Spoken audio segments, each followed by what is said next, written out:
Ku ntandikwa ya wiiki eno omuddusi w'emisinde mu Uganda Rebecca Cheptegei muganzi we Dickson Ndiyima yamukolako obulumbaganyi ngali makage agasange mu Edobas mu ggwanga lya Kenya.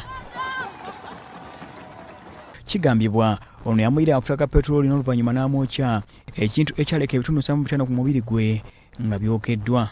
Cheptegei yadduse mu ddwaliro ya Moi Teaching Referral Hospital okufuna obujjanjabi wabula afudde enkya ya leero. Peter Ogwanga minisita omubeezi w'ebyemizannyo agamba Uganda efiiriddwa nnyo omuddusi atagenda kubeeramu nkuzikawo. He was very much interested in my planned activity of going to meet their families. And I gave her my personal number and promised her I was going to come and visit them. It is true.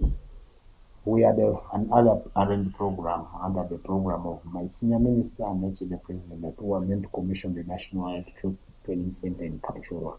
Minisita Ogwanga agamba batandise okukozeganya ne Kenya okulaba ng'omubiri gwa Cheptegei gukomezebwa ono munda mu ggwanga okuziikibwa. I'm in touch with the government of Kenya. I think those are not for television or for the press now. We allow the investigation to take its course as we're also handling other detailed activities. We will be able to come out formally.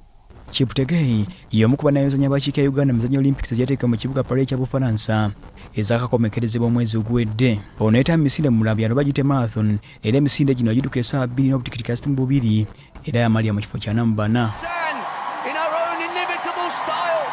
John Band Center eri munnamawulire ku ttiimu yakika mu Pakazi Olympics agamba Cheptegei abadde muzaŋŋanda ku ttiimu y'emisinde. Abaana b'e Kapchorwa abasinga babeera basirise. Naye Rebecca abadde asussa mu busirise nate nga buli kaseera omusanga aseka ng'ayamba nnyo ttiimu ye kubanga marathon bagidukanga ttiimu nakwadde nga buli abeera kinoomu n'ekisa ky'abadde alina mu nkambi akikulaga nti nno abantu bagenda kumufiirwa nnyo. Kimu ku bibadde byamutwala mu ggwanga erya Kenya era n'afunayo wa Budama kyekyokuba nti waliwo waatendekerwa oba okufuna waatendekerwa. Kino ndowooza kibe kyakuyiga nti tutandike okukola ebisaawe abaddusi bannabyamizannyo we basobola okutendekebwa. Cheptegei yazali omwezi gw'okubiri mwaka ogwa 19 mu disitulikiti ya Buko era afiidde ku myaka 44.